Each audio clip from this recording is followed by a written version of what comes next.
Hi guys! Our project for today is pillows. Ayan, may pa-order tayong 4 na piraso ng pillow. At itong gagamitin natin. Ayan.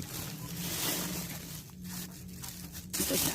So, 4 na 18 by 27 ang pinagawa ng ating client. And, gagawin na natin.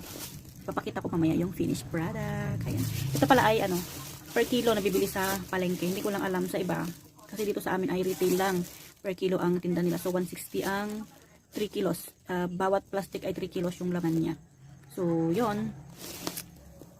So, ito, bago nga tayo makagawa ng pillow, ay syempre gagawa tayo ng paniksikan. Ayan. So, 4 na piraso yung tinahi ko. Ayan. At ang ginamit kong tela ay Gina cloth.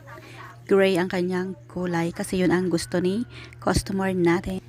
At eto na nga ang ating finished product. Ayan, bawat pillow ay may karga siyang cotton or fiber fill na 1.5 kilos. So, yung isang pack na nabili natin ay 2 una ng kanyang magagawa. So, sakto lang. Ibebenta ko naman siya ng 150 pesos bawat unan. So, yun lang. Happy sewing!